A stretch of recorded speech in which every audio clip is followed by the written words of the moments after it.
नमस्कार दर्शक बंधु Odia knowledge academy YouTube channel को आपण मानक स्वागत। आपण जदि आम चैनल को प्रथम आसती दयाकोरी चैनल सब्सक्राइब बटन क्लिक कर चैनल को सब्सक्राइब करेंगे। वीडियो भल लगे निश्चय वीडियो को लाइक करेंगे, कमेंट करेंगे, शेयर करें भूलें जहाँद्वारा आप प्रतिदिन नुआ नुआ अपडेट पाइपर। देखो हाइकोर्ट को गोटे गुरुत्वपूर्ण निर्देश रही राय रही आम से विषय आलोचना करवा। कर्मचारी मान गोटे गुरुत्वपूर्ण राय रही आम से विषय देखा। दयाकोरी वीडियो को शेष पर्यटन देखिए जहाँद्वारा आप संपूर्ण खबर विषय जानीपर। तो चलतु डेरी नक आरंभ करिए आज खबरटी।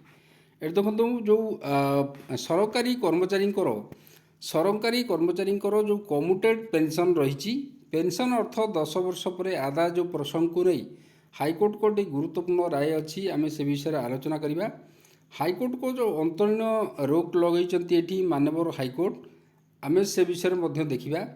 देखु ये कम्यूटेड पेंशन जो रही आपणकर सरकारी कर्मचारी माने जो माने रिटायरमेंट पर अवसर पर पेंशन राशि जो अग्रिम अंश नहीं अवसरप्राप्त कर्मचारी प्रसंग में हाइकोर्ट एक गुरुत्वपूर्ण अंतरीण निर्देश प्रदान करछंती। जो थी कि देखा अग्रिम नहीं राशि बाबद अर्थ अवसरप्राप्त कर्मचारी मासिक पेंशन प्राप्ति मसरे 15 वर्ष पर्यंत भरणा होता है। जोटा कि कम्यूटेशन ऑफ पेंशन बोली आम कहे जो नियम अनुसार जो कर्मचारी माने ऋण नहीं था पेंशन आधार अन्य पक्ष अग्रिम राशि 10 वर्ष पर कर्मचारी जो रहा पेंशन कटा जाउथवा अर्थ द्वारा भरणा होची। तेणु 15 वर्ष अवधि जो रही एथिपाई रखा बेन दर्शाई दायर मामलार हाइकोर्ट प्रारंभिक शुणाणी करछंती। तो यही मामलें हाइकोर्ट राज्य सरकार अकाउंटेंट जनरल एवं अन्य मानक नोटिस जारी करने सह जवाब दाखल करने को निर्देश देते। ये देखो एसह आवेदनकारी पेंशन रु से अवसर पर जो नहीं अग्रिम टंका बा कम्यूटेड पेंशन मूल्य बाबद अर्थ आउ आदाय करा नहीं बोली अंतरीण निर्देश अच्छी माननीय हाइकोर्ट प्रदान करछंती।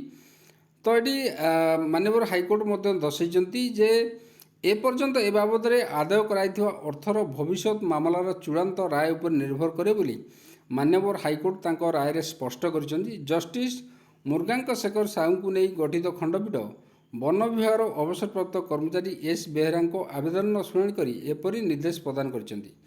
जुलाई 13 तारीख को मामलार परवर्ती शुणाणी धार्य कराई।